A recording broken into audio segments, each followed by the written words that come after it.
Et je me suis occupé pendant 10 ans en bénévolat de jeunes dits de la rue. Et ça m'a absolument passionné. J'ai eu vraiment l'occasion d'observer la mécanique de la violence et combien, de nouveau, cette deuxième leçon, nous ferions l'économie de bien des tensions, des souffrances, de la violence, si nous avions tous, ces gamins-là compris, appris depuis l'enfance à gérer nos émotions, à comprendre qui nous sommes.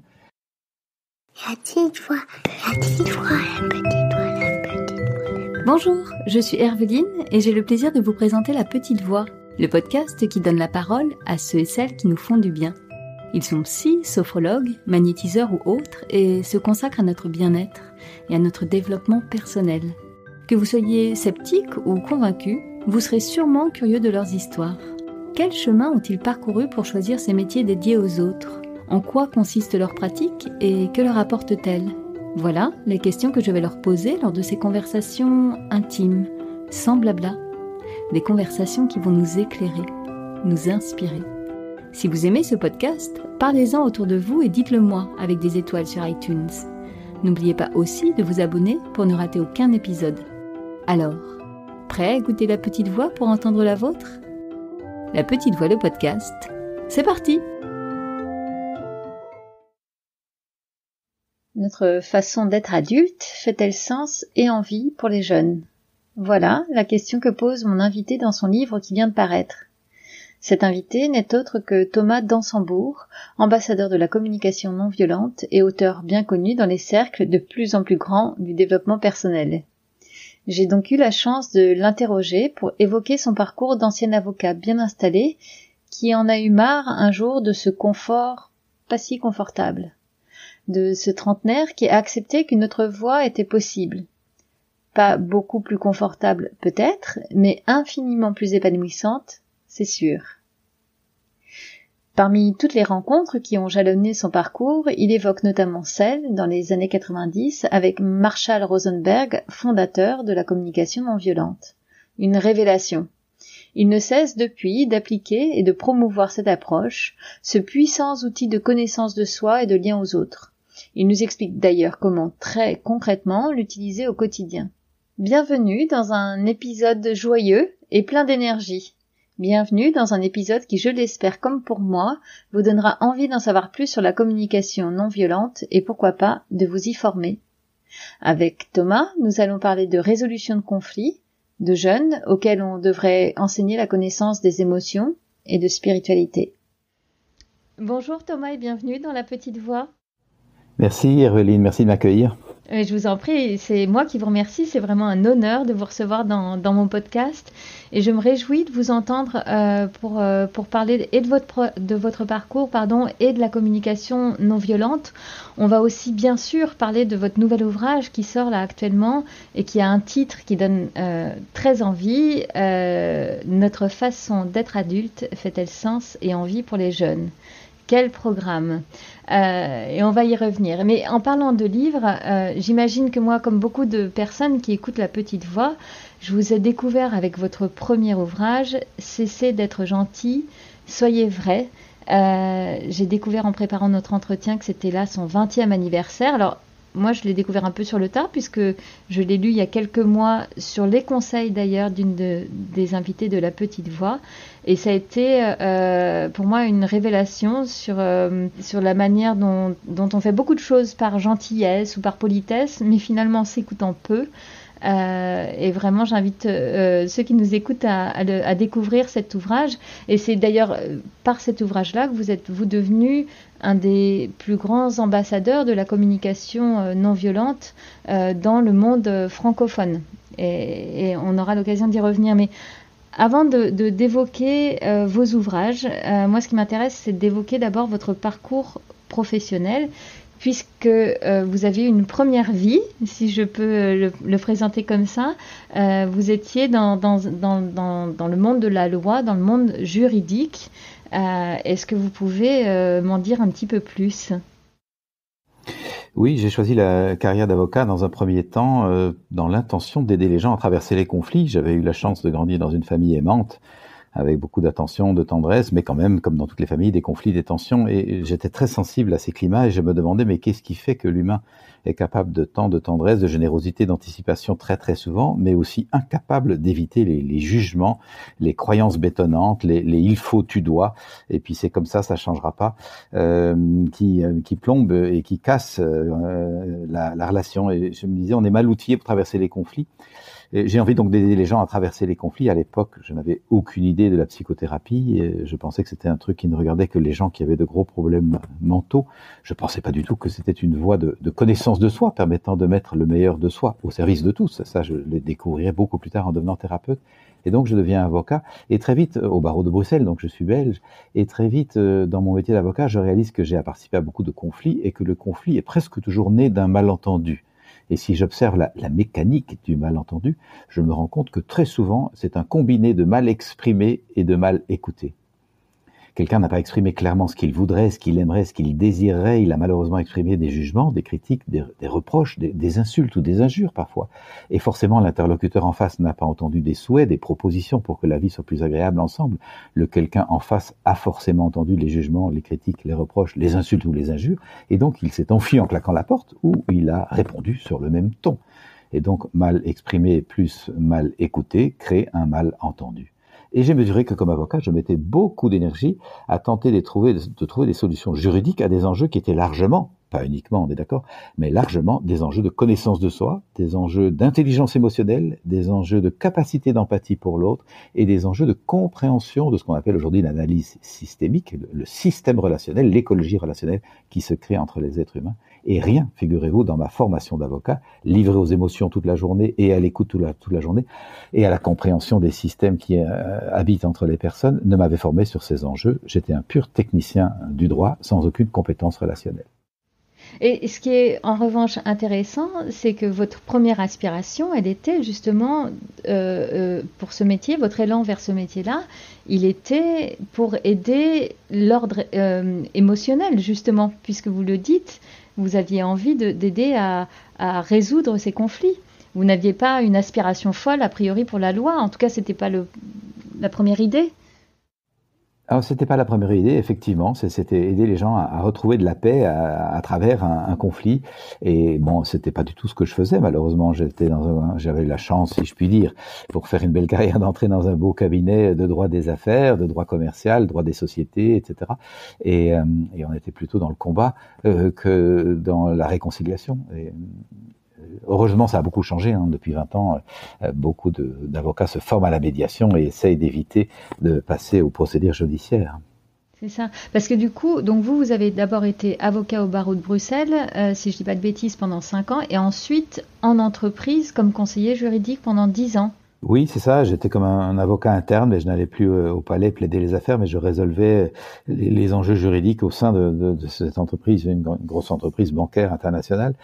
Et donc je continuais à être baigné à beaucoup de conflits et ça m'a donné vraiment une conscience que nous pourrions significativement changer les conflits en nous changeant nous, en changeant notre façon d'être. Ça veut dire que déjà à l'époque vous aviez déjà ce regard-là un peu aigu sur la manière dont on fonctionnait et dont fonctionnaient les relations. Vous observiez ça? Vous étiez complètement dedans et donc Ah non, j'observais vraiment les enjeux d'ego. Je me disais, mais mon Dieu, comment est-ce qu'on peut être à ce point loin? Évidemment, c'est plus facile de voir l'ego des autres que de voir le sien.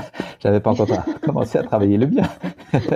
Mais effectivement, je pouvais assez bien pointer du doigt la difficulté pour les êtres humains à se parler vrai, à se parler simplement, à pouvoir dire leur désaccord ou leur colère sans s'empoigner, à pouvoir traverser le conflit sans agresser l'autre, sans lui projeter des images d'ennemis, mais en essayant de voir comment est-ce qu'on va retrouver un point d'entente. Je voyais tout ça et je me disais, mais on n'est pas formé à la négociation, on est formé à la compétition et à tenter d'avoir raison. Ça, oui, les scolarités nous forment à ça. Mais malheureusement, les enjeux de partage, d'empathie, de recherche des points communs, ça fait pas partie de nos éducations, en tout cas chez nous. Et j'ai mesuré la pauvreté de nos éducations. Donc ça m'a très fait vite prendre conscience, je vais pas faire ce métier toute ma vie, je vais chercher autre chose, mais je savais pas encore quoi.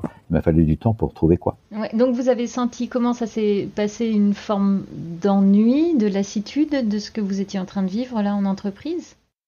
Ah, très très clairement. Vraiment l'ennui. Et pendant un temps, j'ai nié mon ennui en disant je gagne bien ma vie, j'ai des beaux costumes, une belle voiture, donc tout va bien. Et j'étais dans ce déni dans lequel je pense que beaucoup de nos contemporains se trouvent.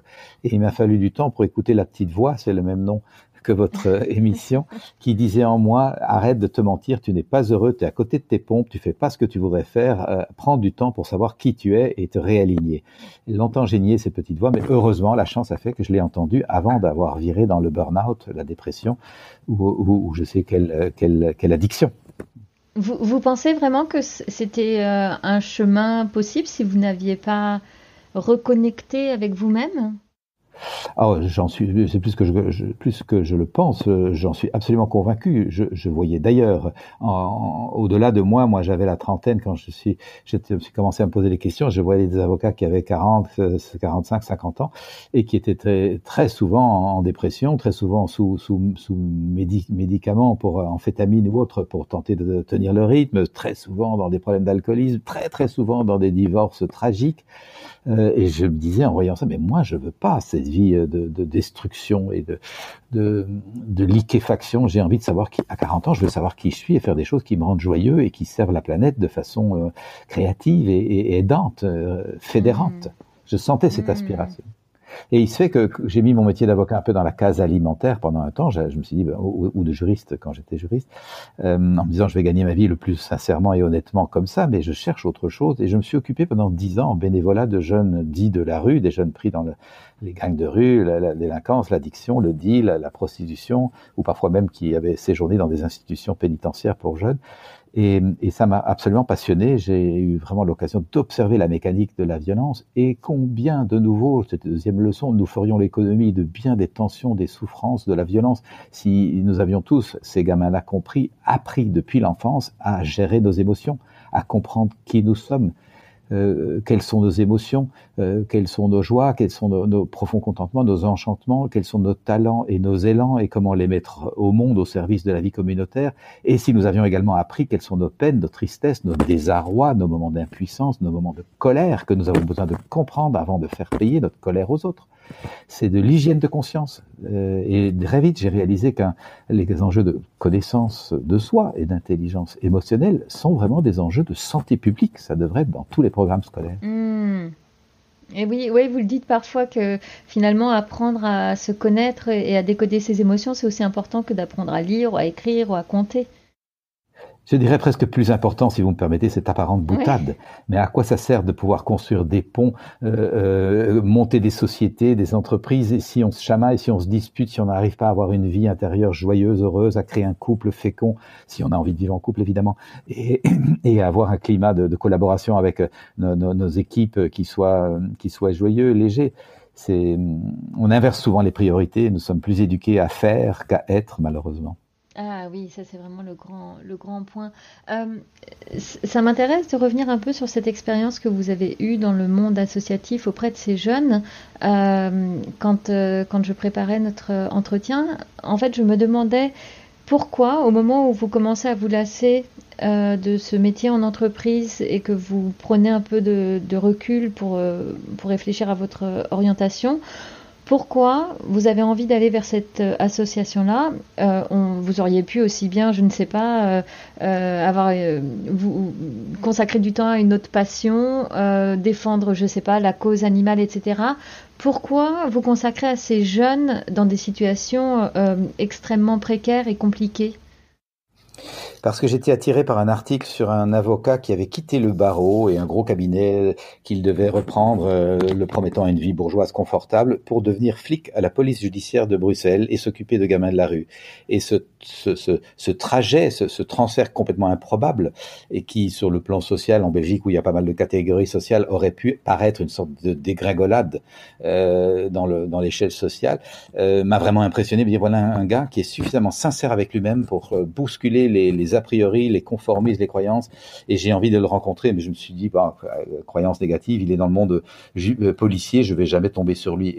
La vie qui est bien faite et qui a des hasards heureux fait que quelques semaines plus tard, des amis m'emmènent pour faire du parapente en Savoie, et ils rassemblent tout un petit groupe d'amis qui avaient envie de voler en parapente, et ce gars-là est dans le groupe, et on sympathise tout de suite. Non. Et dans les semaines qui viennent, il dit je fais une activité dans la région de Belgique où j'habite, qui est une région forestière très très belle et très grande forêt profonde. Et il me dit comme tu habites par là, est-ce qu'on peut passer chez toi? Je dis bien évidemment, avec bienvenue. Et on a accueilli un week-end avec des jeunes de la rue chez nous à la campagne, et ça m'a vraiment happé. Vraiment, j'ai réalisé, mon Dieu, qu'est-ce que j'aime m'occuper des gens, essayer de les comprendre, faire du lien, avoir un contact authentique. Et Dieu sait si ces jeunes avec qui j'étais tout d'un coup confronté étaient loin de mon éducation bourgeoise, catho, campagnard. J'avais affaire à des gamins de ville, de banlieue, de milieux très défavorisés, mais j'ai senti énormément d'amitié d'emblée et le goût de m'occuper de l'humain. Voilà. Donc, est-ce que c'est à ça que vous alliez aussi vous frotter pour découvrir une autre réalité que celle dans laquelle vous aviez grandi et évolué aussi? Oui, je dirais que j'avais réalisé tôt que les êtres humains fonctionnent souvent avec des croyances négatives sur le peu qu'ils ont compris de l'autre. Et ils se font juger. Nous étions une famille bourgeoise habitant une grosse maison dans un petit village très rural, et forcément cette famille bourgeoise avait eu de l'aisance autrefois qu'elle n'avait plus, mais il y avait encore une projection sur nous qui était là, pas méchante, mais un jugement qui avait trait plutôt au passé et pas à ce qui se vivait. Et je me disais, les gens s'accrochent à des images plutôt qu'à la réalité, et ils ne voient pas comme on est vraiment. Et ça m'avait un peu meurtri par moments quand j'étais gamin et adolescent, où j'avais juste envie d'être intégré en appartenance sans qu'on me colle des étiquettes. Et donc, je voyais que ces gamins de la rue, on leur colle plein d'étiquettes et ils ont du mal à s'en défaire. Et tout le travail qu'on peut faire, c'est les accueillir tels qu'ils sont dans leur humanité et les encourager à trouver leur élan de vie propre et la pulsion de vie qui est en chacun d'eux et qui a besoin d'apprendre à se déployer de façon heureuse plutôt qu'à se réfréner et à exploser dans la violence. Donc en fait, finalement, en cherchant à les aider à résoudre des conflits, et vous avez compris que la clé était plus dans la connaissance d'eux-mêmes et la capacité à comprendre et exprimer leurs émotions. Oui, vraiment, j'ai pu comprendre que lorsque je n'ai pas le discernement ni le vocabulaire pour exprimer que je me sens triste, déçu, découragé, en colère, quand je n'ai pas le discernement ni le vocabulaire pour réaliser que ces sentiments, ça indique mon besoin d'appartenance, mon besoin de reconnaissance, mon besoin d'avoir ma place, mon besoin de me sentir vivant de tout mon être, mon besoin de comprendre ce qui se passe ou d'être compris, bien sûr, mon besoin d'amour ou de sens. Quand je n'ai pas le discernement, la conscience, ni le vocabulaire, les mots pour exprimer cela de façon verbale et négociable, eh bien, ça bouillonne à l'intérieur, ça bouillonne, et puis ça pète, passez-moi l'expression, c'est comme une cocotte minute, quoi. Et donc, j'ai pu réaliser que la violence n'est pas l'expression de notre nature, contrairement à ce qu'on le croit et ce que j'avais appris dans un vague petit cours de psycho. La violence est l'expression de la frustration de notre nature. C'est quand notre nature profonde est frustrée que nous pourrions être violents. Et donc, l'important est évidemment d'apprendre à bien connaître notre nature pour la respecter et apprendre à mettre des mots sur ce qu'on ressent pour négocier nos besoins plutôt que de frapper. Et donc c'est déjà ce travail-là que vous avez eu l'intuition à l'époque de faire auprès de ces jeunes, peut-être en les écoutant tout simplement, comment ça se passait? Absolument, en les écoutant, en les voyant fonctionner, en voyant agresser l'autre parce qu'on leur avait manqué de respect et en leur disant donc tu aurais eu besoin de respect et tu aimerais qu'on t'accueille comme tu es et pouvoir voir l'assentiment de l'autre. Et est-ce que tu serais d'accord d'essayer de faire ça avec des mots plutôt qu'avec des coups de poing ou des jurons? Et alors ils étaient plutôt surpris, ils rigolaient, et puis je vais te montrer comment on fait. Et donc on créait l'occasion de se dire, de se nommer et puis aussi d'écouter l'autre et d'avoir de l'empathie. Parce que je pouvais dire à la même personne, mais tu peux peut-être comprendre pourquoi il t'a répondu sur ce ton et tu n'as pas aimé sa réponse. Ben oui, j'ai pas aimé sa réponse, il m'a agressé. Ben écoutez, comment il se sent quand il t'agresse? Il est triste ou déçu, il aurait aimé lui aussi du respect. Et donc les notions de communication non violente apparaissaient. Nous avons des sentiments, nous avons des besoins, et plus nous les comprenons, plus nous pouvons les exprimer et éviter le passage à l'acte. Ouais, et tout ça de manière intuitive, puisqu'à l'époque, vous n'en étiez pas encore à la communication non violente. Je crois en revanche que c'est cette expérience-là qui vous a donné envie de faire vous-même une thérapie. Oui, absolument. J'ai réalisé que c'était difficile de comprendre la colère, la révolte, la tristesse, le désarroi de ces jeunes gens tant que je comprenais pas les parties de moi qui avaient pu, malgré ma bonne éducation, la présence de parents aimants, etc., connaître par moments de la tristesse, du désarroi, de la révolte ou de la colère. J'étais trop gentil dans mon éducation. Je maquillais ces sentiments sous une couche au lieu de dire j'étais en colère ou en rage, ce qui était pourtant parfois le cas, je disais j'étais un peu contrarié ou j'étais un peu déçu. Hein. Et donc, c'est vraiment du maquillage qu'après j'ai retrouvé comme thérapeute chez tant de personnes qui maquillent la puissance de vie qui est en eux pour être politiquement correctes. Et donc, ça m'a amené à me dire, ben, je ne vais pas pouvoir être à l'écoute des autres si je ne suis pas d'abord à l'écoute de moi. Et ça m'a amené en thérapie. Et donc, à dépasser les frilosités, parce que dans le milieu catho-bourgeois dans lequel j'ai grandi, on ne va pas en thérapie, puisqu'on va bien. Ah, et oui. Donc, comment ça a été perçu? Est-ce que vous avez pu l'évoquer facilement autour de vous, dans votre famille, par exemple, que vous faisiez cette démarche-là, ou vous l'avez gardé d'abord pour vous? J'avoue très sincèrement qu'il m'a fallu 2 ans pour en parler à ma famille. Tellement Ok. j'étais pas à l'aise avec ma capacité à recevoir leur réaction. Je craignais le rejet, l'incompréhension, la critique, même la raillerie. Et, euh, et donc, il m'a fallu 2 ans pour sentir grandir un peu de force intérieure, d'estime de moi, de confiance en moi, de confiance en ce que je fais dans mes choix, pour pouvoir dire ça sans craindre d'être désarçonné par une critique. Et j'en avais pourtant entendu. La critique évidente, c'était, mais enfin, pourquoi tu t'occupes de toi? Il faut s'occuper des autres. Et j'étais prêt à entendre ça, évidemment. Et donc, je pouvais refléter. Donc, tu voudrais être sûr que je mets bien au service des autres. Et les gens me disent, bah oui, tu t'occupes de jeunes de la rue, c'est ça qu'il faut faire, il faut s'occuper des autres. Et je dis, bah, c'est précisément parce que je m'occupe de jeunes de la rue et que j'arrive pas à comprendre leur colère, leur tristesse, que je me suis dit, je vais essayer de comprendre ma colère ou ma tristesse. Alors, je voyais vraiment des grands yeux stupéfaits, de la colère, de la tristesse. Toi, si gentil. Ben, je dis oui, sous le maquillage, il y a de la colère et de la tristesse. Voilà. Oui, justement. En fait, vous avez fait tomber le masque. La thérapie vous a amené à ça.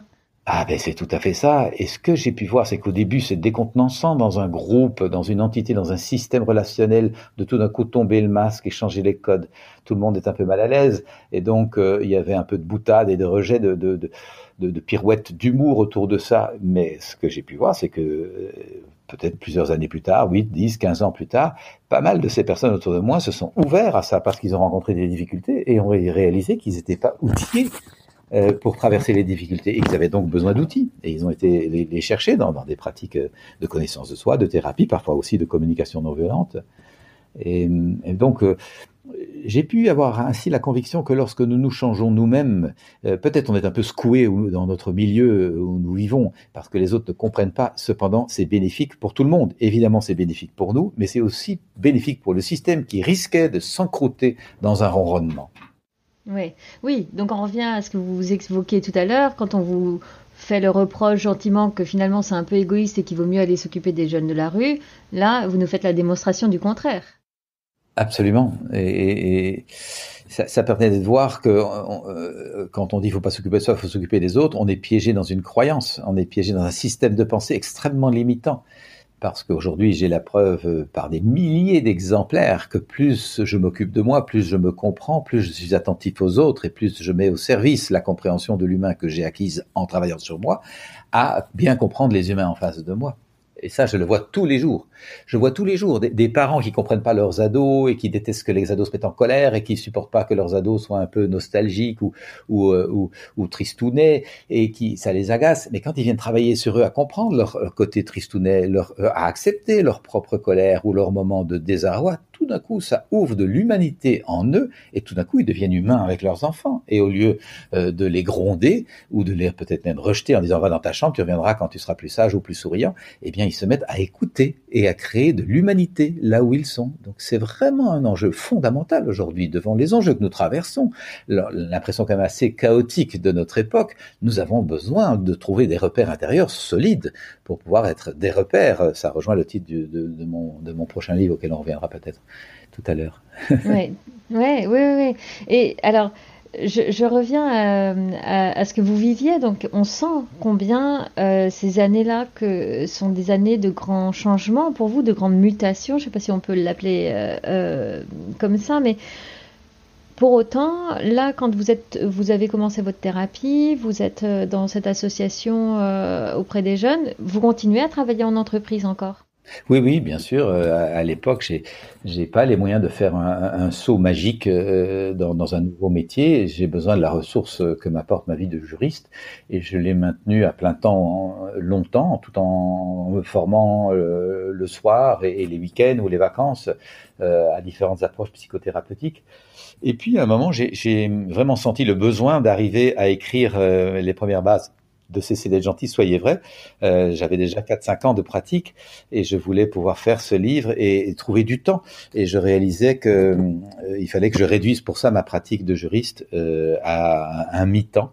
Et j'ai utilisé les capacités de négociation pratiquées par la communication non violente pour obtenir de l'entreprise qui Génial. m'engageait que leur juriste finalement réduise son temps de travail, ce qui n'était pas coutumier du tout. Et alors, ça a marché?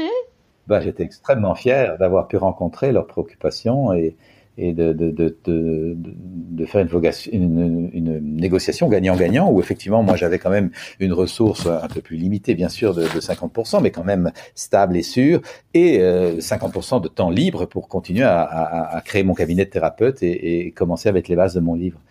Et donc j'ai pu voir l'énorme bénéfice d'apprendre à se connaître, à avoir de la fermeté, à avoir de la clarté, de la vigueur, de l'affirmation de soi. Parce que c'est précieux d'ajouter que la communication non violente, c'est pas un truc de bisounours, hein. La non-violence, ce n'est pas la non-vigueur, hein, et ce n'est pas non plus la non-colère. On peut apprendre à faire des colères non violentes. Moi, j'étais trop gentil, je vous l'ai dit, je ne me mettais jamais en colère, mais j'ai appris, grâce à la communication non violente, à faire des colères affirmatives et assertives, très très claires, mais qui sont pas agressives. Et ça change vraiment la vie. Et j'ai appris aussi à mettre de la vigueur dans mes conversations, et quand j'ai pu indiquer à l'entreprise qui m'engageait comme juriste que j'avais à cœur de traiter les dossiers les plus importants parce que ma compétence pouvait s'y déployer, mais que j'étais très ennuyeux de faire des petits dossiers qu'un petit stagiaire aurait pu faire facilement, j'y trouvais pas d'intérêt. Eh bien, ils ont consacré la moitié de salaire que je laissais pour engager un jeune juriste qui s'est occupé de toutes les choses qui m'ennuyaient, et moi je gardais les dossiers qui m'intéressaient un petit peu. Donc c'était gagnant-gagnant. Oui, mais c'est formidable de voir combien vous, le chemin que vous aviez fait, a fait que la négociation était presque gagnée d'avance, en fait. Vous étiez tellement sûr de vous, enfin, dans un côté positif que, voilà, c'était difficile pour l'entreprise en face de ne pas accepter et de ne pas accéder à votre demande. En tout cas, c'était de bonne intelligence. Ils avaient un budget pour le service juridique. Je les ai aidés à en faire des économies parce que finalement, ils faisaient quand même une économie parce que le jeune juriste c'était quand même beaucoup moins cher. Et donc, voilà, c'était gagnant-gagnant. J'ai pu employer les termes qui sont en vigueur dans une entreprise, faire des économies là où c'est possible et maximaliser les profits. Et donc, je dis, moi, je veux mettre toute mon énergie au gros dossier important dans lequel mon expertise plus ancienne va servir. Et oui, c'était très pratico-pratique. Et oui. Mais alors, là, on a cheminé un peu vite, mais il y a quand même eu un moment important dans votre parcours et dans la thérapie que vous avez suivie, c'est votre découverte de la communication non violente. Ah oui, clairement. Ça a été un véritable accélérateur. C'est grâce à mon ami qui avait créé donc l'association, le flic, comme je l'appelle avec amitié. Il m'appelle. Donc je travaille avec lui vraiment au quotidien dans l'organisation des activités. J'étais devenu son bras droit pour m'occuper des jeunes avec lui, et on s'appelait très régulièrement, pratiquement tous les 2 jours, pour préparer les projets des week-ends ou des vacances. Et un jour, il m'appelle en disant, je lis un article passionnant d'un certain Marshall Rosenberg qui parle de communication non violente. Écoute un peu son interview. Et après 4 phrases de l'interview, je l'ai arrêté en disant, c'est incroyable. Il met vraiment des mots sur ce que nous ressentons. Le fait que la violence est l'expression tragique de nos besoins insatisfaits et dont nous n'avons pas pris conscience. Ça, c'était tellement clair la façon dont Marshall Rosenberg analysait ça. J'ai dit, il faudrait qu'on le rencontre. Et mon ami m'a dit, figure-toi qu'il vient faire une formation en Belgique et que je nous ai déjà inscrits pour être sûr d'avoir les places. Incroyable. Et de nouveau, c'est incroyable. Marshall Rosenberg est un formateur américain qui voyageait à travers le monde, était un grand médiateur, négociateur, tant en Afrique qu'entre Israël et Palestine, mais également dans les pays de l'ex-Yougoslavie. Jamais nous n'aurions imaginé qu'il vienne en Belgique donner une formation. Et la vie qui procure des hasards qui n'en sont sans doute pas, qu'il est venu donner une formation à 10 km de chez moi, à la campagne, dans un petit centre culturel, un petit centre de formation qui est dans un village très bucolique. Et je l'ai rencontré à 2 pas de chez moi. C'est juste incroyable. Les clins d'œil de la vie sont drôles. Oui. Et surtout, voilà, vous entendez parler de lui quelques semaines avant qu'il vienne en Belgique. Vous auriez pu rater, voilà. Mais non, là, le timing était parfait, la géographie était parfaite, tout s'est aligné pour que la rencontre se fasse. Absolument, absolument. Et dans la postface que je fais à CC des Gentils, je raconte cette progression qui m'a donné cette confiance très claire lorsque nous clarifions ce vers quoi nous voulons aller. Et ça prend du temps. Moi, il m'a fallu des années pour comprendre vers quoi je voulais aller et donc m'occuper des êtres humains, apporter du sens, aider les gens à sortir de leurs enfermements. J'appelle ça comme ça, des enfermements dans leur système de pensée qui peuvent se révéler infernales. Lorsqu'on clarifie son élan de vie, tout d'un coup, la vie nous porte vers ça et nous amène des occasions surprenantes.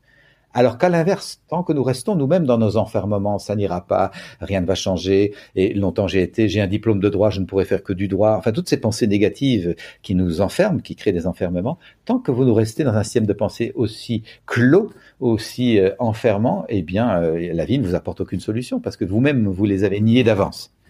Et je demande à personne de me croire, évidemment, mais juste d'en faire l'expérience. Portez votre conscience, votre élan de vie vers ce que vous aimeriez vivre et nourrissez cet élan-là. Vous verrez que vous aurez toutes sortes d'occasions qui vont s'engouffrer pour pouvoir petit à petit mettre le mouvement que vous voulez dans votre vie. Je le vois aujourd'hui, j'accompagne tant de personnes dans le changement que je le vois de façon extrêmement claire et parfois même bouleversante. Même des gens m'écrivent en disant hey, « le changement va presque trop vite ». Ils en sont heureux, mais parfois ils ont un peu l'impression d'être partis à la voile très rapidement sur leur petit bateau. Et bon, ça peut être un peu vertigineux parfois. Un petit peu vertigineux parfois, oui.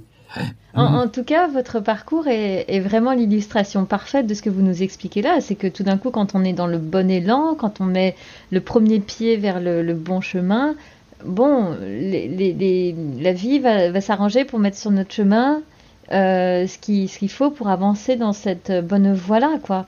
Et votre rencontre avec Marshall Rosenberg, elle est juste incroyable, quoi. En Belgique, comme vous dites, à 10 km de chez vous. C'est quand même incroyable. Et alors, comment ça se passe justement cette rencontre avec lui, qui est donc le fondateur de la communication non violente? Alors, on s'inscrit à cet atelier. C'était 4 jours d'introduction au processus de communication non violente.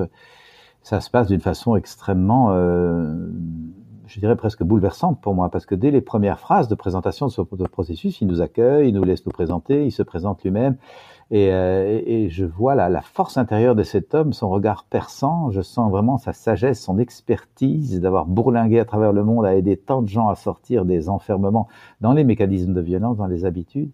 Et il nous cite une phrase qui lui tenait bien à cœur: « Je vous invite à couvrir la distance la plus grande qu'aucun être humain ne couvrira jamais. » Et c'est celle qui sépare sa tête de son cœur, et ça fait 40 cm. Et donc, il poursuivait en disant, nous allons travailler à nous relier à notre cœur, plutôt qu'à notre mental, à notre intelligence intellectuelle, à notre système logico-mathématique, qui juge, qui étiquette, qui entretient des croyances, qui met tout dans des cases et des catégories, et qui nous coupe du vivant. On va se relier au vivant par le cœur. Et moi, j'ai été bouleversé d'entendre ça, parce que du vivant, et je l'avais cherché à travers le monde avec mon sac à dos, et j'avais cherché du sens beaucoup à l'extérieur de moi, et tout d'un coup, Marshall nous disait tout simplement, attends, arrête de courir à l'extérieur, ça se passe à l'intérieur. Et ça a fait un grand tilt dans ma tête, un grand bruit de cymbales comme ça. Ça a résonné, donc.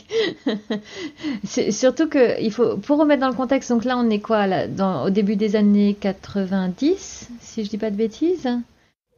Oui, 94 pour être précis, oui. Ok, donc à une époque où on n'était pas encore dans ce mouvement qu'on voit beaucoup maintenant de développement personnel, et même de spiritualité. À l'époque, c'était quand même pas tellement d'actualité ou... Du tout. Ah non, c'était très limité. Les gens qui s'intéressaient à la non-violence étaient très peu. C'était souvent des pacifistes, des objecteurs de conscience.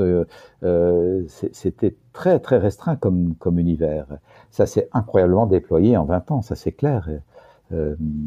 Et nous n'aurions pas pu imaginer à l'époque que ça se déploierait comme ça. D'ailleurs, quand j'ai écrit mon livre, je pensais faire un petit manuel de pratique, en donnant beaucoup d'exemples de la vie quotidienne pour les gens qui viennent faire des formations et qu'ils puissent pratiquer à la maison. Ça répondait à une demande. Les gens me disaient, on a aimé ta formation, mais après, qu'est-ce qu'on fait au quotidien? Il faudrait qu'on puisse se rafraîchir la mémoire, se remettre un peu dans le bain. Est-ce que tu nous ferais pas un livre?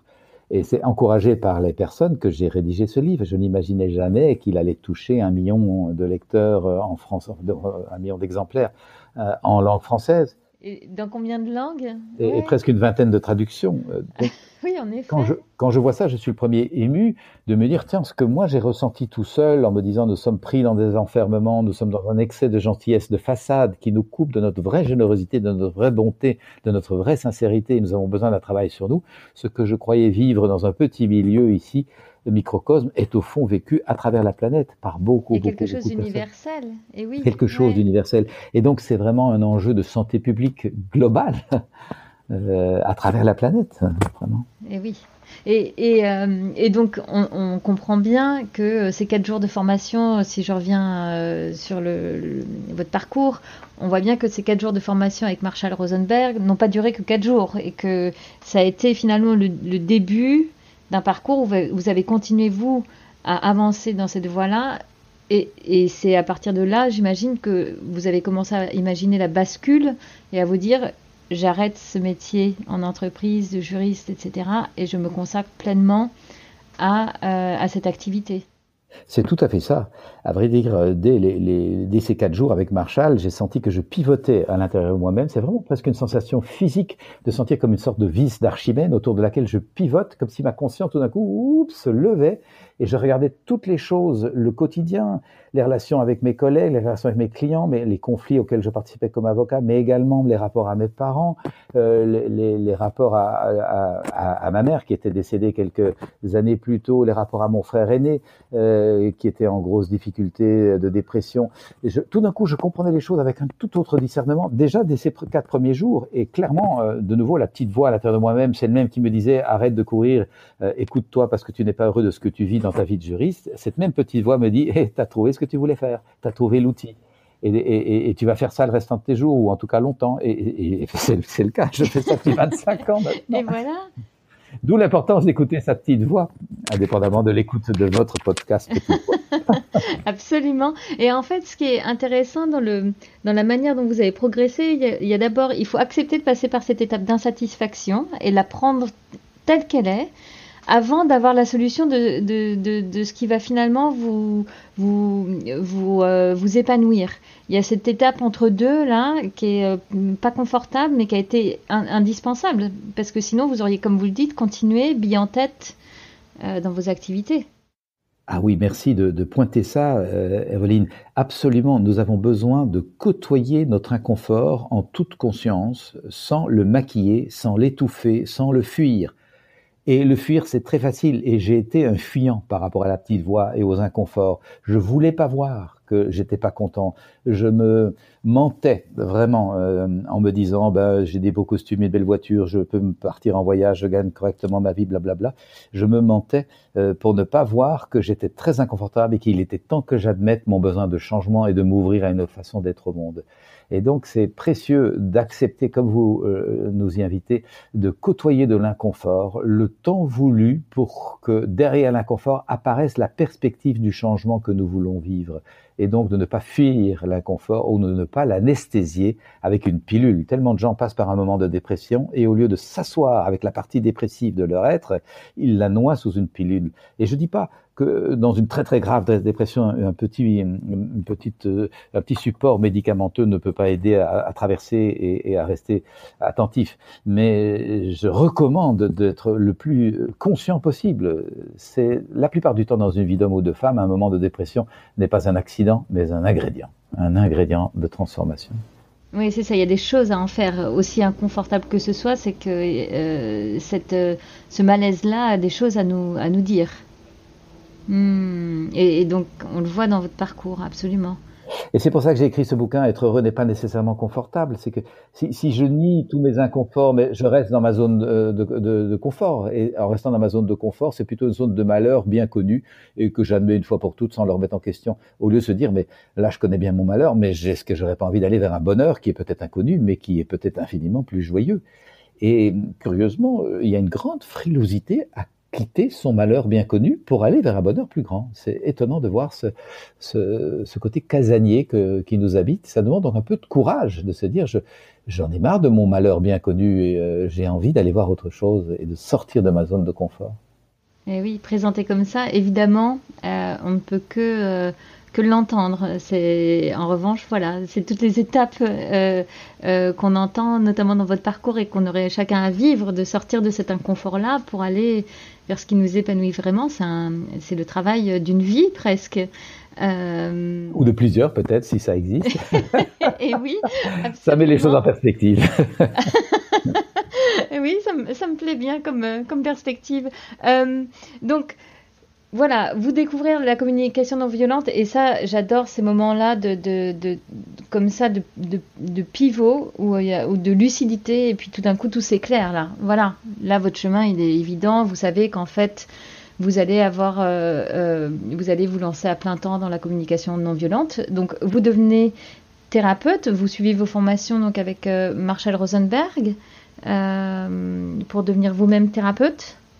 C'est comme ça que ça se passe. Ok. Est-ce que vous faites d'autres formations ou vous êtes concentré vraiment?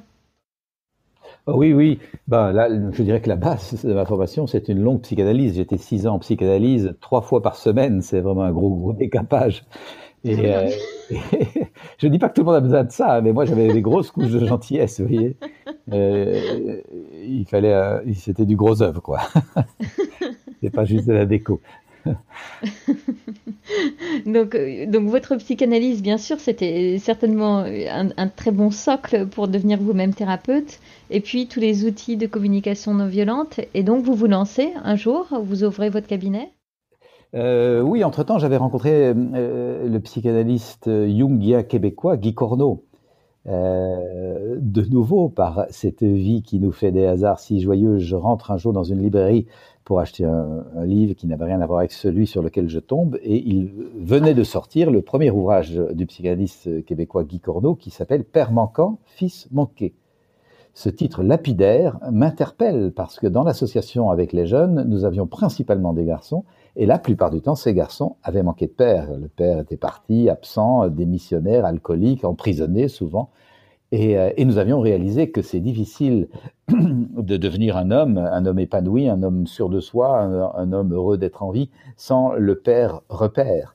Et que souvent les jeunes adoptent des caricatures de cow-boys ou de terminadors parce que c'est le modèle de masculinité que fournissent les médias.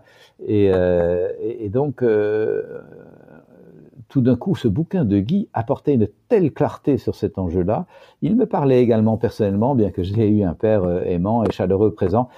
C'était quand même un père d'une autre génération et pas forcément très câlin et très intime, comme moi j'aurais peut-être souhaité. Et donc je comprenais beaucoup d'enjeux de cette cohabitation père-fils, ou de cette absence de cohabitation. Et je me suis dit, en fermant le livre, mon Dieu, comme il est clair cet homme-là, comme il est aimant et bienveillant dans son approche. En plus, il a une bonne tête. Guy était un très bel homme.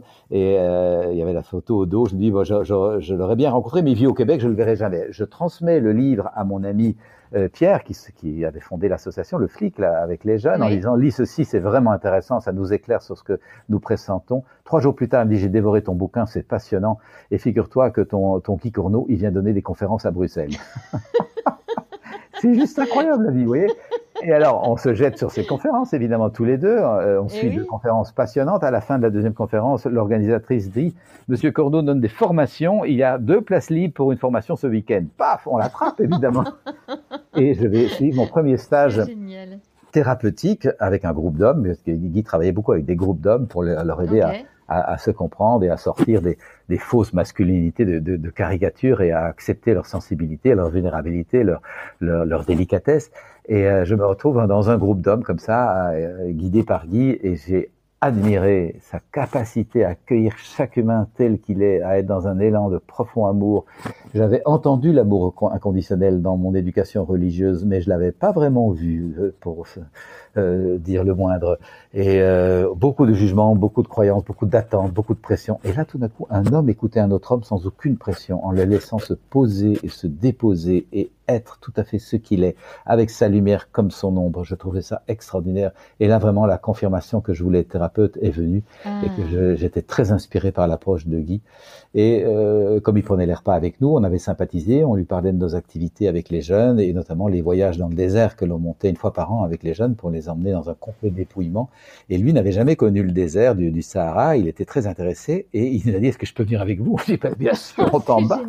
Avoir un grand psychanalyste avec nous dans un voyage avec des jeunes, c'était évidemment quelque chose de passionnant. Et donc, à l'occasion de ce voyage dans le désert, on s'est vraiment liés d'amitié.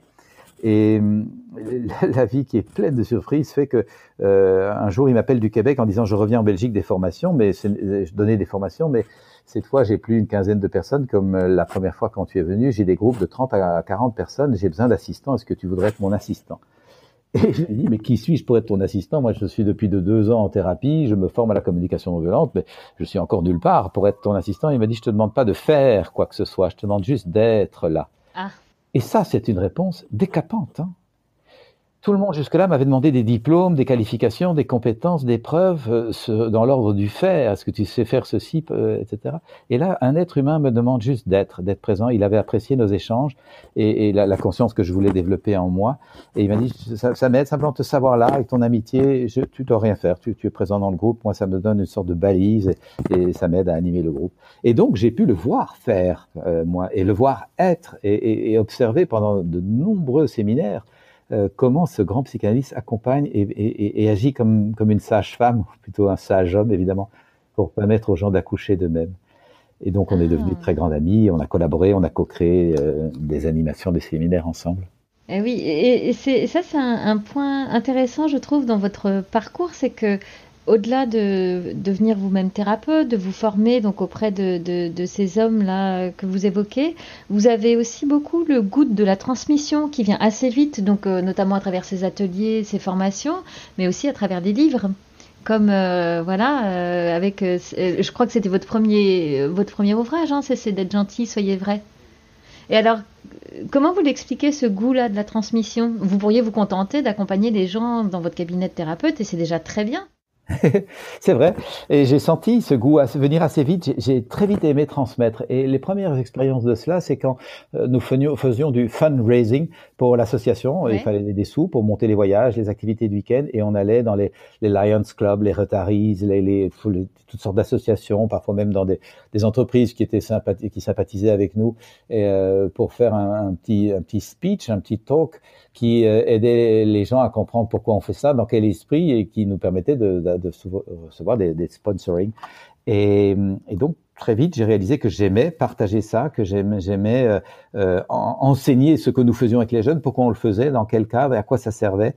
Et c'est vrai que, comme thérapeute, j'ai eu du plaisir à accompagner les personnes, ça m'a beaucoup nourri, et à un moment, j'ai senti que, sans doute, ce travail d'accompagnement thérapeutique, je pouvais le faire correctement, mais que j'avais une fibre que n'ont pas tous les thérapeutes, c'est que j'aime enseigner, et je crois savoir enseigner. Et voilà, je me suis reconnu cette compétence, et j'ai privilégié ça. Donc, effectivement, pour le moment, depuis certainement une quinzaine d'années, je ne consulte plus. Oui, c'est ça. Vous transmettez autrement, vous accompagnez autrement, en étant vraiment un grand ambassadeur de la communication non violente, qui est quand même un outil formidable parce que, alors je le connais peu, mais ce que j'en comprends, c'est qu'on peut l'utiliser dans toutes les situations de notre vie, dans tout type de relation, que ce soit professionnel, personnel. La communication non violente, elle fonctionne à chaque fois. Ah, c'est tout à fait ça, j'en suis moi-même encore impressionné 25 ans plus tard. Je sors là d'avoir animé 2 semaines de formation. Je suis vraiment impressionné, parfois même bouleversé de ce à quoi on peut arriver en quelques temps d'écoute. Pour accompagner une personne qui est par exemple bouleversée de ce qu'elle traverse, de ce qu'elle rencontre et qui est parcourue de grosses émotions de désespoir. Là, je pense à une personne très très bouleversée par des enjeux d'éco-anxiété devant les risques d'effondrement climatique, d'effondrement de la biodiversité, et qui a vraiment des angoisses existentielles très très très très profondes. Et on pourrait se dire, dans une médecine très traditionnelle, on va lui donner quelques calmants pour qu'elle puisse survivre à cette grosse émotion. Eh bien, la communication non violente, c'est juste l'inverse. On l'accueille profondément dans cette vague d'émotions, on descend avec confiance comme en spéléo jusqu'au fond, au fond de son tsunami émotionnel, et tout d'un coup, elle reprend conscience de ce qu'elle voudrait vraiment, de ce sur quoi elle peut compter, de comment elle pourrait peut-être même contribuer, et vous avez une vraie résurrection qui était inimaginable quelques minutes plus tôt. Et voilà, je suis impressionné de voir qu'effectivement c'est un outil relationnel à l'horizontale. Je m'exprime mieux, je t'écoute mieux, et donc on améliore la relation entre toi et moi. Et c'est un outil d'affinement vertical de qui je suis vraiment, comment descendre profondément au fond de mon puits, et en même temps que je descends mon puits, monter une sorte d'antenne de conscience dans la stratosphère pour aller capter l'esprit, le souffle, la grâce, Dieu, vous l'appelez comme vous voulez, mais enfin cette sagesse universelle dont nous parlent à peu près toutes les traditions. Et oui, oui. Vous en parlez d'ailleurs hein, de spiritualité. Ça fait vraiment, par exemple, partie complètement de votre vie. Et j'imagine du coup de ce que vous transmettez aujourd'hui dans vos formations, dans vos ouvrages. C'est très présent. Ah oui, c'est très très présent. Je vous l'ai dit, j'ai été éduqué dans la tradition catholique, et donc mes parents m'ont indiqué qu'eux croyaient à la dimension spirituelle de la vie, et longtemps j'ai pratiqué cette religion qui me donnait une ouverture à cette dimension-là, et donc je ne la décris pas du tout. Il se fait que moi j'ai senti une étroitesse, une sorte d'étouffement dans un langage codé, dans des images préétablies. J'avais vraiment besoin de faire une expérience tout à fait personnelle et vivante de ce que c'est que la dimension spirituelle dans ma vie, et donc j'ai arrêté la pratique, et je me suis ouvert à d'autres approches, et j'ai acquis de plus en plus cette conviction que notre existence a un sens spirituel profond, et que c'est ça qui nous met en joie et en état de générosité de notre joie, en état de conscience que nous appartenons à un nous. Il y a je, il y a tu et il y a nous. Et que c'est le nous qui nous met vraiment en joie. Et donc, nous avons besoin de dépasser les habitudes très individualistes, voire égotiques, parfois même narcissiques de la culture que nous avons créée, pour réapprendre à créer du nous. En parlant de réapprendre à créer du nous, j'aimerais qu'on parle de votre prochain ouvrage qui évoque le regard que peuvent porter sur nous nos jeunes, que ce soit nos enfants ou ceux avec lesquels on interagit si on est enseignant. Donc ce livre s'appelle « Notre façon d'être adulte fait-elle sens et envie pour les jeunes ?» Ça pose une sacrée question. Comment vous est venue l'idée de cet ouvrage ? Par la pratique des thèmes précédents, c'est gentil, soyez vrai, je me suis très vite dit, être vrai, avec soi d'abord et puis avec les autres, c'est pas toujours confortable. Cependant, c'est difficile d'être heureux si on n'est pas vrai, si on se dit pas les choses telles qu'elles sont. Et donc, le thème de mon second livre est assez vite arrivé. Être heureux, ça n'est pas nécessairement confortable, ça demande de dépasser toutes sortes d'inconforts, sans les nier, mais en comprenant le sens. Et puis, est arrivé assez vite le fait que si nous vivons comme ça, dans cette connaissance de nous-mêmes, ça sert les autres, ça nous ouvre aux autres. Et donc, mon troisième livre est assez vite venu, et il s'appelle « Du je au nous ». Et le sous-titre est l'intériorité citoyenne, le meilleur de soi au service de tous. Et en travaillant cette notion d'intériorité citoyenne au fil du temps, en accompagnant les gens dans cette quête d'une vie intérieure féconde, riche, inspirante, je me suis vite rendu compte que les jeunes cherchent ça aujourd'hui, en ont profondément besoin, et qu'ils sont conscients qu'on va traverser des périodes chaotiques et que sans vie intérieure, ça va être difficile. Et très vite m'est apparu le fait que les adultes n'en donnent pas forcément un modèle inspirant. Et voilà comment le titre m'est apparu. Et donc, c'est une conférence que j'anime bientôt depuis 10 ans. Hein, et c'est souvent ma façon de faire. Je fais une conférence, comme ça j'articule un propos, je vois s'il passe, si cette articulation parle aux gens, si les notions intéressent les gens. Et effectivement, dès que la conférence a du succès, que les gens me remercient, qu'ils trouvent ça soutenant et qu'ils me demandent un livre en disant « Est-ce que vous avez écrit là-dessus ?» j'ai matière. Et ça faisait pas mal d'années que je voulais écrire ce livre, mais comme les autres sujets m'avaient amené beaucoup de demandes de conférences, je n'avais pas eu le temps de m'asseoir pour le faire. J'avais commencé, et la période du confinement récente de ce printemps a été pour moi extrêmement bénéfique, parce que tout s'est arrêté, mes conférences, mes formations, donc je me suis retrouvé dans une immense plage de temps libre, extrêmement bénéfique pour moi en tout cas. J'ai effectivement en cela de la gratitude pour ce moment-là qui m'a permis de m'asseoir et d'écrire mon livre. Et oui, et du coup, c'est ce que vous dites dans ce livre. Vous dites en fait, les jeunes n'écoutent pas ce qu'on leur dit, ni ce qu'on leur demande de faire. Ils regardent comment nous on agit.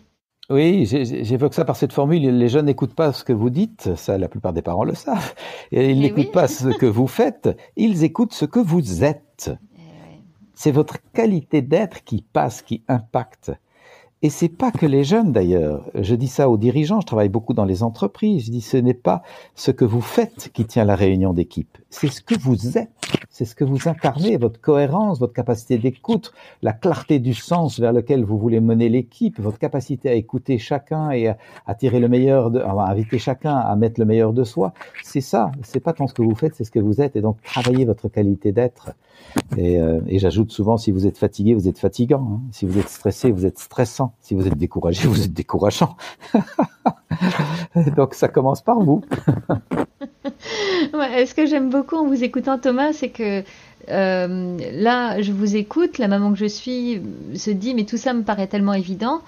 C'est évident quand je vous écoute, ça n'est pas toujours autant au quotidien, quand on est en situation, je veux dire, mais évidemment, voilà, et ça vient éclairer 2-3 petites lanternes là, à garder en tête dans ces situations de vie où parfois on navigue un peu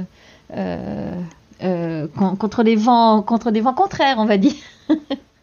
Pour ça, c'est précieux de se rappeler 2 choses que je propose dans mon livre, donc Notre façon d'être adulte fait-elle sens et envie pour les jeunes, qui est d'ailleurs un livre qui s'adresse à toute personne, que l'on soit ou pas proche d'enfants. Je pense que ça parle à n'importe quel adulte, ça peut parler à n'importe quel adulte, parce que tout adulte accompagne sa vie durant son enfant intérieur, donc c'est intéressant de le voir dans ce sens-là. Précieux de garder à l'esprit 2 choses. La première, c'est le rêve que nous avons pour le monde. Je pense que chacun de nous a un rêve pour le monde. Nous aimerions un monde d'équité, de partage, d'écoute, d'accueil de la différence, de tendresse, de douceur, de fantaisie, mais également de profondeur, de légèreté, mais également d'inspiration. Nous rêvons ce monde, je pense, nous portons assez souvent des valeurs assez semblables, en tout cas d'après mon expérience d'accompagnement des personnes. Et donc, c'est très précieux quand je sens un désaccord avec mon conjoint, avec mon ado adorable, avec mon coéquipier dans le projet, avec ma vieille maman, mon vieux papa ou mes copains, etc. Est-ce que je vis ces valeurs d'accueil, d'humour, de légèreté, de profondeur, d'empathie? Est-ce que je les incarne ou est-ce que je suis moi-même pris par mes automatismes que je prends pour de la spontanéité? C'est vraiment décapant de rester cohérent par rapport aux valeurs qui nous habitent. Et une autre chose qui peut nous inspirer, c'est que assez souvent, je dirais presque la plupart du temps, nous avons pu avoir des adultes inspirants dans notre existence. Une grand-mère, un grand-père, peut-être même nos parents, bien évidemment, un parrain, un proche, un enseignant. Et donc, nous pouvons garder souvenir d'une qualité d'être qui nous a été transmise, un humour, une profondeur, une sagesse, une patience, une détermination, une force intérieure, une fantaisie, une légèreté. Et donc, côtoyer ces valeurs qui nous ont été transmises parce que la personne était, pas tant parce qu'elle faisait, mais par sa dégaine à travers les événements de la vie. Et si nous gardons ça bien fraîchement à notre esprit, parce que nous nous le rappelons souvent dans nos moments de méditation, présence à nous, intériorité, eh bien ça change notre façon d'être avec les autres. Lorsque mon ado arrivera avec une question sur laquelle je suis pas d'accord, eh bien je vais l'écouter, je vais lui apporter compréhension et tendresse, ce qui ne veut pas dire que je serai d'accord. Mais j'accepterai d'abord de respecter cet humain-là. Je souhaite du respect pour ma position. Le minimum, c'est que j'en ai pour la position de l'autre et que je lui en témoigne en ayant une écoute attentive. Ouais. Et voilà 2 moyens de changer notre façon d'être. C'est de rester proche du rêve que nous avons pour le monde et de décider de l'incarner plutôt que d'entretenir le chaos et la tension. Et d'être proche des valeurs que nous avons pu recevoir et que nous voulons à notre tour rendre claires et attrayantes autour de nous. C'est un exercice de cohérence et d'alignement. Et dans le monde incohérent que nous traversons, nous avons besoin de trouver cette cohérence à l'intérieur de nous-mêmes. J'en suis absolument convaincu. Ouais, merci Thomas. C'est en fait ce que je trouve passionnant là en vous écoutant, c'est que je trouve que dans la manière dont vous l'abordez et dans certainement ce qu'est la communication non violente, quand on s'y plonge, et c'est pas encore mon cas, mais vraiment en vous écoutant, je me dis qu'il faudrait que je m'y lance. Ce que je trouve intéressant, c'est qu'il y a à la fois des outils très pratiques, et là, vous voyez, à travers notre échange, déjà, vous nous donnez des conseils très pratiques qu'on peut appliquer là dès demain au quotidien dans nos relations aux autres, et en même temps on voit la profondeur en vous écoutant du travail que permet la communication non violente, de connaissance de soi, la profondeur aussi dans le lien qu'on va pouvoir tisser aux autres, et vraiment il y a cette grande possibilité, toutes ces grandes possibilités qu'offre la communication non violente et à laquelle vous nous ouvrez là aujourd'hui en répondant à mes questions. C'est vraiment formidable. Merci beaucoup. Merci. Oui, mon souhait, c'est que ce soit pratico-pratique, que ça nous aide concrètement. Oui. Et bien, vous voyez, ça l'est déjà à travers cet entretien. Avant de vous laisser, Thomas, j'aurais quelques questions rituelles que j'aime poser à mes invités.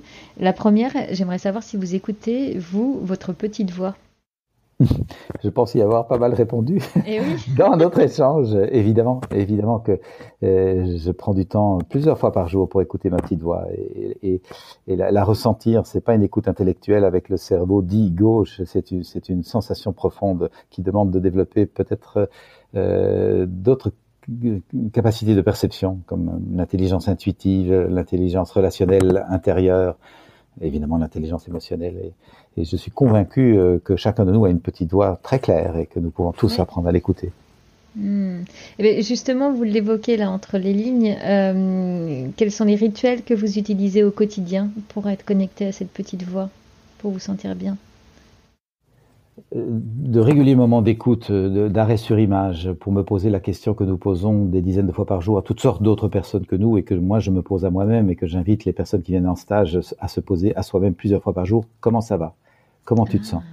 Qu'est-ce qui se passe en toi? Qu'est-ce qui est nourri? En commençant par l'agréable et à nommer 2-3 sentiments agréables, 2-3 besoins nourris pour sentir que ça fait sens et que la vie, nous souhaitons qu'elle aille par là. Et en même temps écouter les sentiments désagréables sans vouloir les changer, juste accueillir, colère, tristesse, déception, impatience, etc. Et aller voir les besoins que ça renseigne. Juste accueillir pour sentir que j'habite au milieu de moi-même. Je suis pas flyé, comme on dit en franglais, par ce qui va bien en négligeant ce qui va mal. Je suis pas plombé par ce qui va mal en ne voyant plus rien de ce qui va bien. Je suis au centre de moi-même. Et ce jardinage quotidien, c'est-à-dire que je suis présent aux parties de moi et j'y veille, cela m'éveille et cela m'amène de plus en plus à sentir que je m'aligne sur ma petite voie, sur ce qui va bien et que je développe la capacité vraiment très spontanée de quitter ce qui va pas. Juste parce que je penche vers ce qui va bien et je souhaite que ma vie s'aligne là-dessus, eh bien petit à petit je vois que je quitte ce qui n'allait pas bien, ce que je ne voulais plus vivre. Je demande de nouveau à personne de me croire, mais pratiquer ce rituel d'écoute de soi sans vouloir dans l'instant changer les choses, juste être présent. Parce que souvent le fait qu'on veut absolument changer sa colère, sa tristesse, son désarroi, ça fait qu'on l'écoute pas. On la laisse pas s'installer pour nous dire ce qu'elle a à nous dire. Oui, on lutte contre. On lutte contre. Voilà, l'énergie est mise à lutter contre l'obscurité plutôt qu'à allumer la lumière. Ah, très joli. Est-ce qu'il y aurait un livre que vous auriez envie de nous conseiller qui vous a vraiment éclairé, vous, dans votre chemin, puisqu'on parle de lumière? J'ai envie de faire la boutade de dire les miens, évidemment. Ils m'ont éclairé en les écrivant. Et vous avez raison. C'est vrai quand c'est une bonne réponse. J'espère qu'elle n'est pas perçue comme trop narcissique.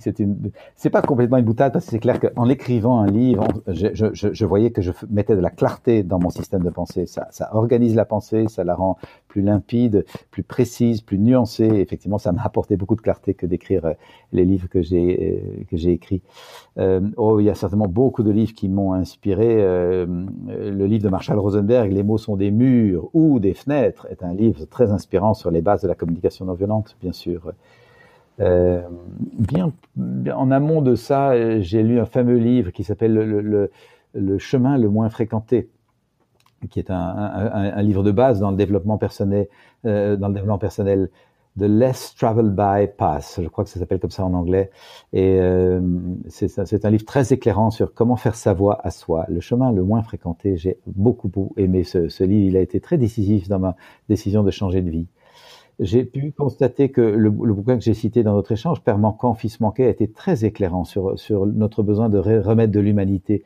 Et dans cette sortie du patriarcat dans laquelle nous sommes, heureusement, combien les hommes ont besoin d'être encouragés à devenir qui ils sont et à ne plus caricaturer des images emblématiques de héros, de conquérants, de guerriers. On n'a vraiment plus besoin de ça dans notre monde. On a besoin de s'ouvrir aux valeurs féminines qui sont la compassion, l'entraide, le partage, l'empathie et qui sont portées aussi bien par les hommes que par les femmes d'ailleurs. Et oui, donc voilà, un livre très éclairant pour s'ouvrir à une autre humanité.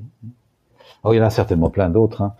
Non, mais c'est déjà ça nous fait déjà une bonne liste de départ. Et alors, je vous rassure, quand vous vous inquiétez du côté narcissique de citer vos propres livres, n'ayez aucun scrupule. Moi, j'ai déjà au moins une invitée dans mes souvenirs qui vous a cité spontanément en répondant à cette question. Donc, vous voyez, vos ouvrages y ont toute leur place. Il n'y a pas de problème. Bon, et ma dernière question, Thomas, j'aimerais savoir si vous êtes heureux. Moi, je me sens heureux, oui, et de plus en plus. Je sens la capacité à redevenir heureux quand je ne le suis plus, parce que, attention, je suis un être humain comme tout le monde, et j'ai mes moments de dépit, et clairement, les enjeux très actuels de la gestion de cette pandémie à travers la planète, de la limitation de nos libertés, le port du masque obligatoire, les moments de confinement, tout ça m'a beaucoup meurtri dans le besoin de respecter la vie, le contact humain, la tendresse et la douceur.